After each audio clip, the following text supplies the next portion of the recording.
Vamos para a nossa próxima pauta de hoje, a CPI, que pode decolar lá em Brasília. O ministro Gilmar Mendes, do Supremo Tribunal Federal, deu 10 dias para que o presidente do Senado, Rodrigo Pacheco, explique o porquê de ainda não ter lido o ato de criação da CPI das invasões às sedes dos 3 poderes em Brasília. Gilmar tem criticado reiteradamente as falhas de segurança no 8 de janeiro. A ação foi apresentada pela senadora Soraya Tronic, que reuniu 39 assinaturas para abrir a investigação. Quem também disse ter conseguido apoio suficiente para investigar os atos foi o deputado federal André Fernandes. O parlamentar citou um artigo do Congresso Nacional que garante a formação automática de comissões parlamentares requeridas por 1/3 da Câmara e 1/3 do Senado. Fernandes afirmou já ter ultrapassado esse número de assinaturas e que não permitirá que o colegiado seja utilizado para fazer politicagem. O deputado disse ainda que muita coisa estranha aconteceu no 8 de janeiro e que o povo quer transparência. Os pedidos de CPI e CPMI enfrentam resistência da base governista, que alega que as apurações dos parlamentares poderiam atrapalhar as investigações das demais autoridades. E para você, Roberto Mota, pode ser uma boa ideia, Mota, uma CPI ou uma CPMI para investigar o que aconteceu no 8 de janeiro, Mota? Eu acho essencial, Brown. Eu acho que é de interesse de absolutamente todo mundo que esse caso seja totalmente esclarecido. O país não pode viver com um esqueleto como esse dentro do armário. Não é a primeira vez que um caso parecido com esse é explorado politicamente. Quase que exatamente a mesma coisa aconteceu nos Estados Unidos, né? Lá a tal invasão do Capitólio foi explorada politicamente ao máximo pelo governo Biden. Só que lá não houve nenhuma medida excepcional. Os envolvidos foram investigados de acordo com o que manda a lei americana. E aqueles que foram processados foram julgados pelos tribunais normais dos Estados Unidos, não pela Suprema Corte americana.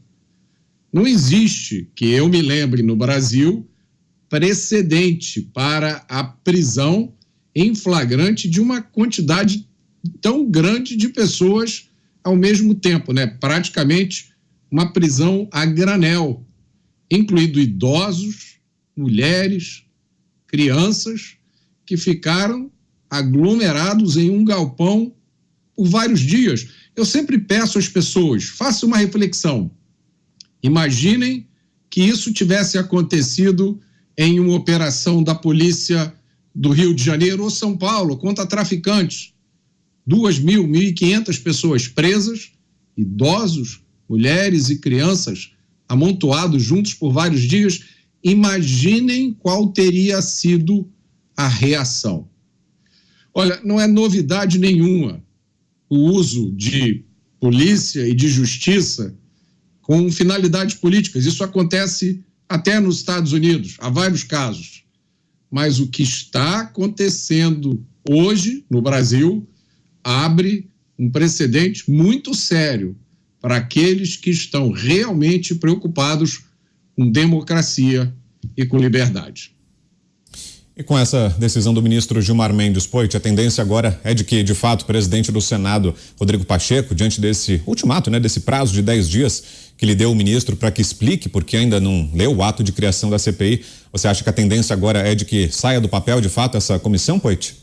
Com certeza, Brown. Agora tem que sair do papel. O presidente do Senado tem que seguir a lei, tem que seguir o regimento da casa. Inclusive, essa é uma CPMI, uma comissão parlamentar mista de inquérito.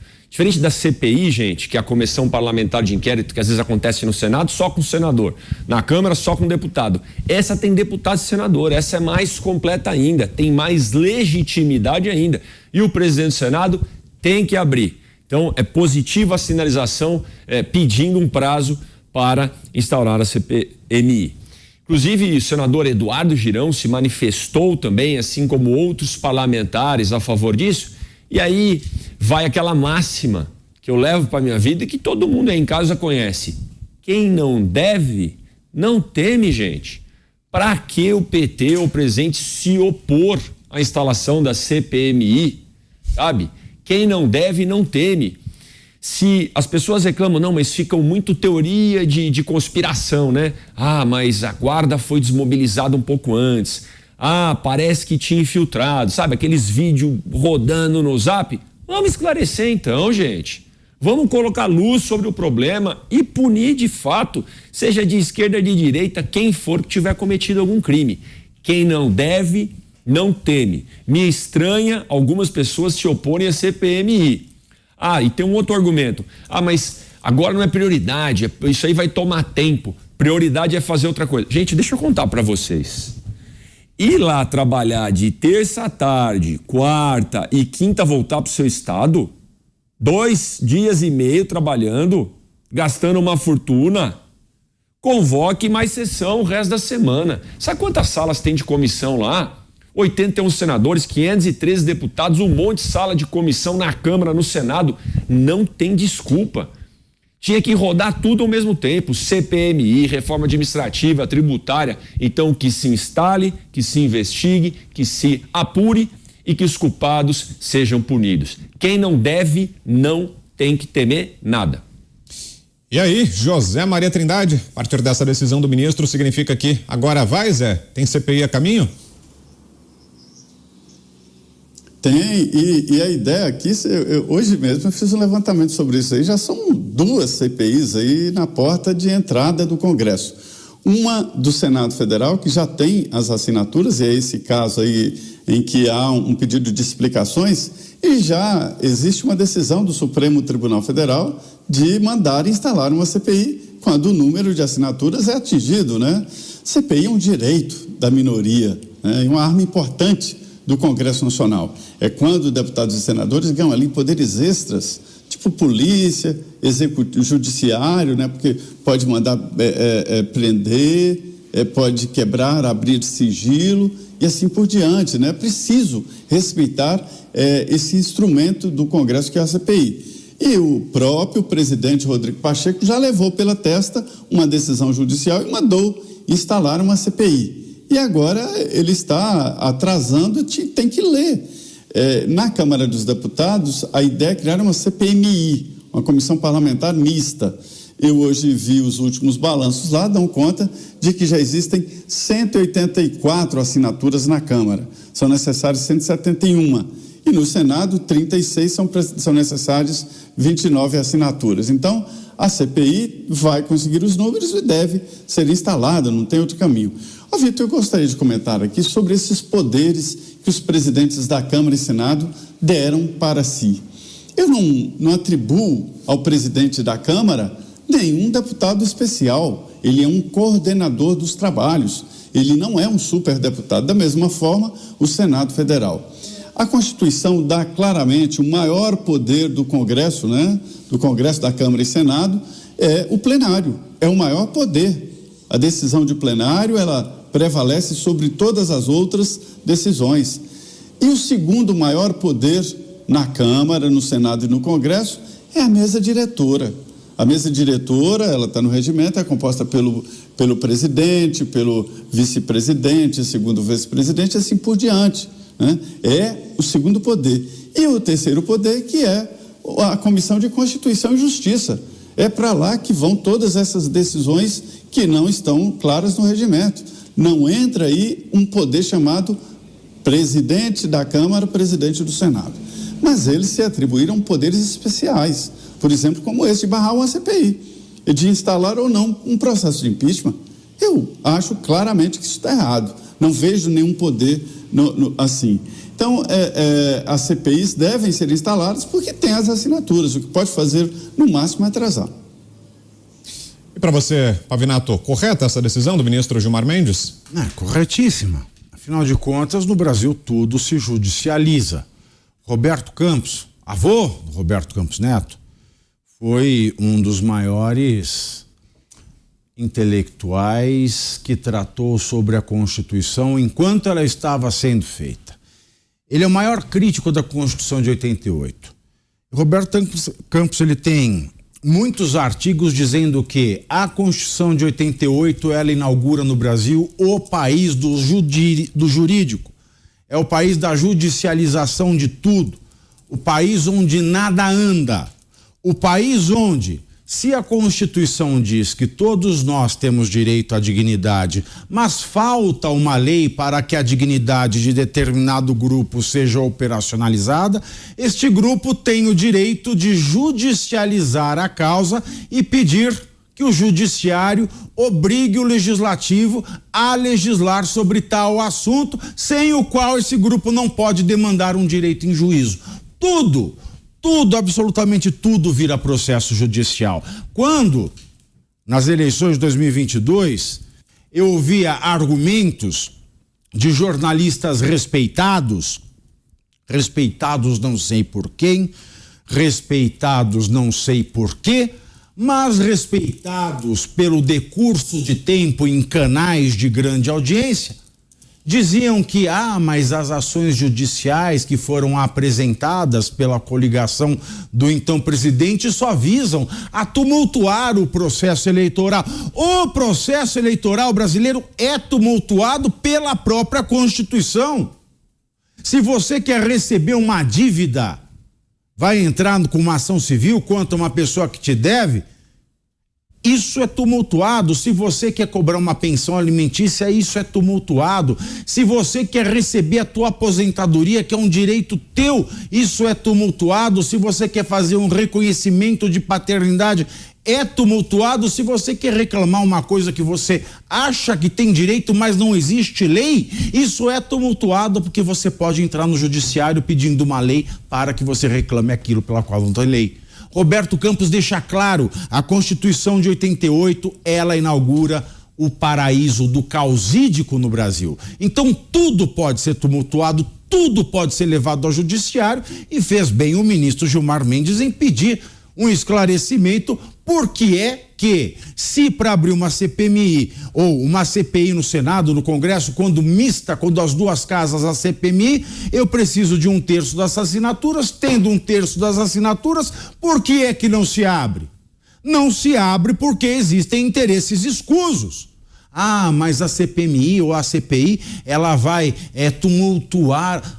A vida política brasileira é tumulto. Se olhar para o Reino Unido, cada uma dessas democracias tem as suas peculiaridades, tem os seus rituais. Se você for colocar uma lente de aumento em cima do Congresso americano, você vai lá ver uma série de coisas que também não fazem muito sentido. Você vai ver que inúmeros parlamentares também se aproveitam desses rituais, desses trâmites para benefício próprio. Eu acho que a grande questão que está diante de nós é uma questão anterior, é uma questão da falta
honrosas exceções. Na grande maioria dos casos, o brasileiro não se sente, não vê os seus interesses representados por aqueles políticos que foram eleitos para o Congresso Nacional justamente para defender os direitos e as... Senado, mas tem a possibilidade de que seja uma comissão mista, né, unindo deputados e senadores, mas seja lá qual for a formação. Como é que funciona a partir de agora, Zé? Como é que são os preparativos? Os partidos já começam a designar os parlamentares que vão compor, tem negociações para isso? Começa a ser elaborada a estratégia de cada um dos lados, né? Os aliados do governo Lula pensando na defesa do presidente, os opositores em formas de atacar, de criticar o governo. Como é que funciona a partir de agora, Zé, com essa CPI bem perto de ser instalada? Olha, Vitor, um ex-deputado federal, Joaci Góes, me falou uma frase que eu nunca esqueci. Se você procurar coerência que não vai encontrar, e essa casa foi feita para não funcionar. Isso porque é um olhar de executivo, né? São tantas as dificuldades e tantos os atalhos que o Congresso Nacional, ele não tem uma lógica e, enfim, se perde nele mesmo.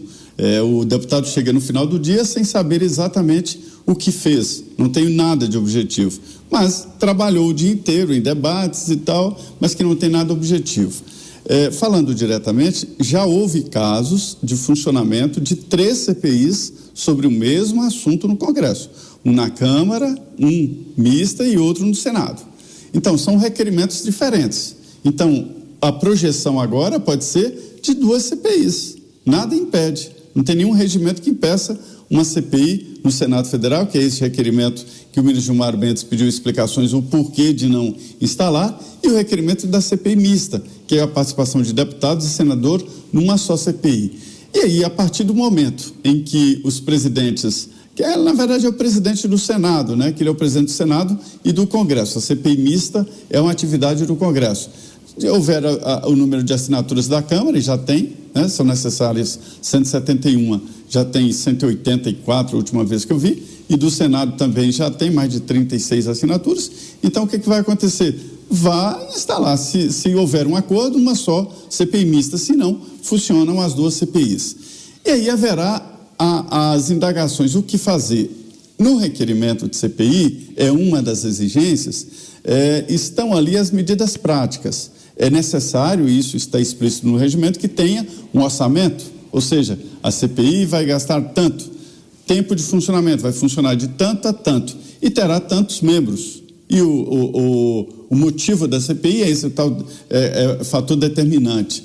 E a partir daí, a CPI pode chamar os ministros atuais, eles já eram ministros. É porque dá a impressão de que o 8 de janeiro foi no governo do ex-presidente Bolsonaro. E não, foi nesse, né?